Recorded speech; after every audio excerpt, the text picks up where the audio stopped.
I'm Kingsley of the Networking Institute. The virus is rampaging out of control around the world. Infection rates are soaring, death toll in the millions. People are feeling weary, they're feeling vulnerable, and they're feeling scared. The year is 1918, and Spanish flu has the world by the throat.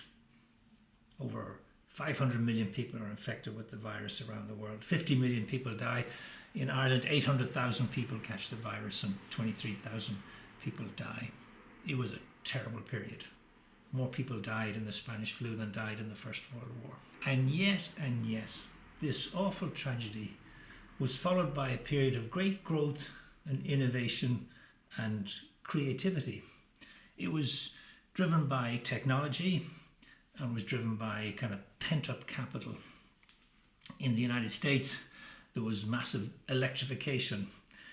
You had the mass production of millions of motor cars, and that resulted in investments in roads and highways and hotels and restaurants, and it led on to the roaring 20s.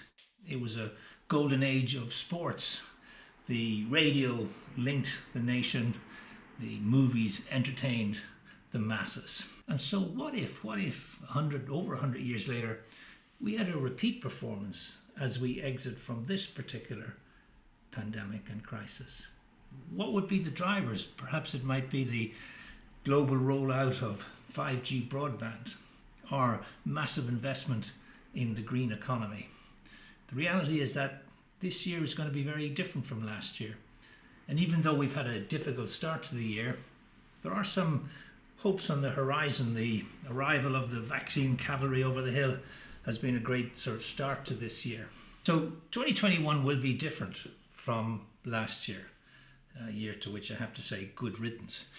It'll be different in a number of ways, some of them kind of amusing in a way. I hope that this year we never again hear the use of the most overused word last year, which was the word unprecedented, or indeed the phrase of the year last year, which was "you're on mute." Although I have to say, here in Ireland, we always say never use 3 words when you could use 6 words, and the phrase of the year last year was "you're on mute, you feckin' idiot." So perhaps we'll move on from that, and maybe we'll get back to the more traditional form of networking and a sort of face-to-face networking. In fact, even get back to that old traditional way of greeting people where you put out your hand and you clasp somebody else's hand and you actually shake hands. Maybe we'll be back to that. I know it seems a little bit sort of unhygienic and maybe even a little bit dirty, but I think we will begin to slowly work our way back. I think the mantra for the year this year is think positive and test negative. And the wishes from all of us here in the Networking Institute is for, be kind to yourself, be kind to others, and be kind to the world. So best of luck in 2021 and a happy new year.